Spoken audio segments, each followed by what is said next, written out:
110-year-old gogo, Kenaope Musidi from Soweto, was left destitute when she was evicted from her home earlier this month. A video of her leaving her home caused outrage on social media, but also caused NGOs to stand up and take note.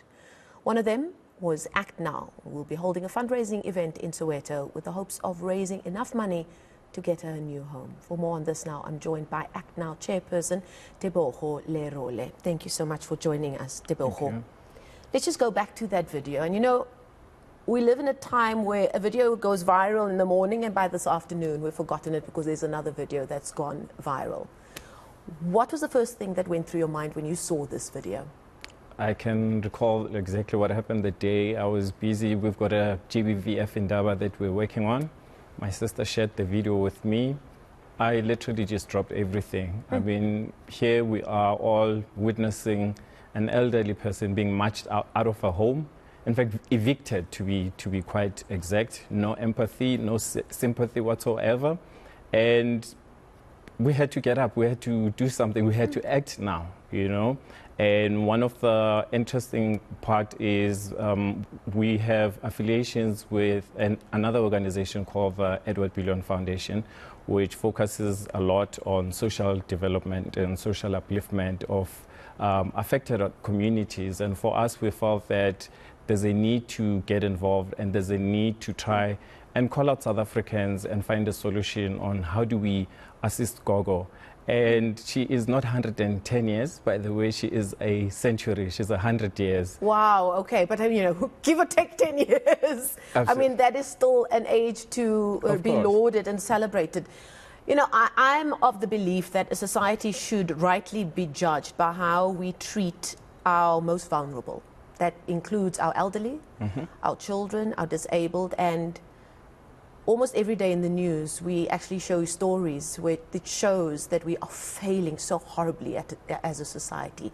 Our children are under threat, our elderly are under threat, and our disabled are not being looked after. The LGBTQI+. Absolutely, and the list goes on. As an organization, if you had to do a report card of where we stand as a society when it comes to our most vulnerable, what would you give us? Where do we stand?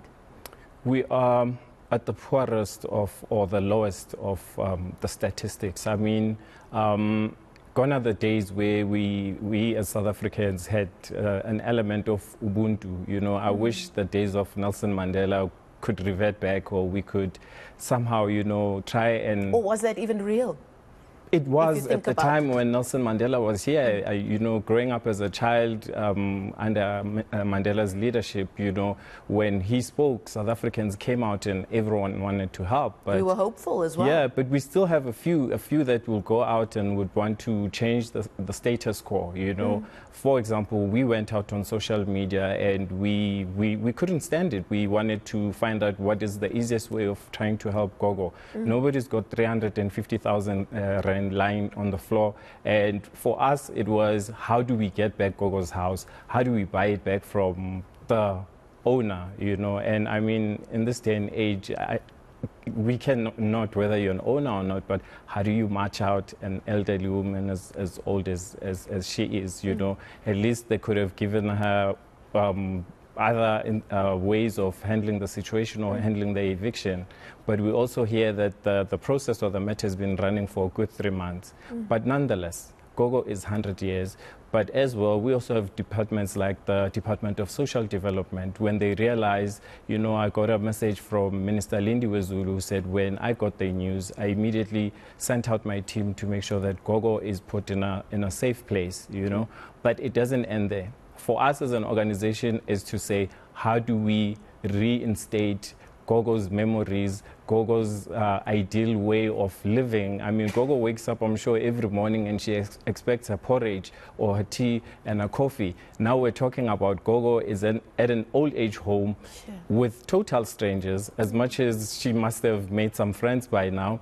because we know all gogos are very set in their ways. They have ways of setting in, yeah. But we want gogo back in a natural habitat, you know, which is, I think, what the grandchildren would also want, because we have engaged with the family and everyone just wants gogo to come back home.